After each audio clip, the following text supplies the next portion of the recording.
আসসালামু আলাইকুম দর্শক, আমরা রয়েছি একটা ইলিশের বোটে। এটা ফিশিং বোট সামরাজ ঘাটে। আমাদের পাশে কিন্তু অসংখ্য ফিশিং বোট রয়েছে। আমরা একেবারে ভিতরে রয়েছি, যেখানে জেলেরা রান্না বান্না করে এবং এখানে বসে খায়। সেই একটা রুমে রয়েছি।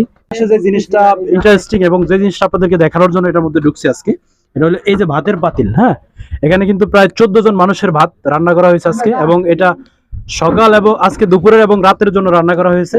এখানে কত কেজি চাল রান্না করছেন ভাই?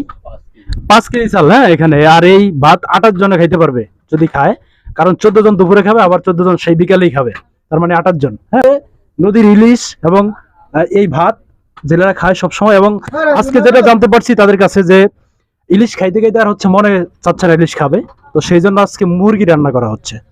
যে খাবার যে রুমটা বা রান্না করার যে রুমটা সেটা, এবং নিচে ইঞ্জিন রুম, বিশাল বড় একটা ইঞ্জিন রুম রয়েছে আমরা যেটা দেখতে পাচ্ছি। এবং নদীতে চলে যায় বিভিন্ন কারণে, তারা 4-5 দিনও থাকতে হয় যে সাগরে বা নদীতে, তখন এভাবে আর কি রান্না করা হয়। এই পাতিল বেঁধে রাখা হয়েছে, কারণ যদি চারদিকে পড়ে যায় বা পড়ে যাইতেই পারে, যেহেতু নদী সাগর পানির ঢেউ আছে। তো এই হচ্ছে ভাত, এই ভাত এখানে খাবে এবং আবার সেই সাগরে চলে যাবে।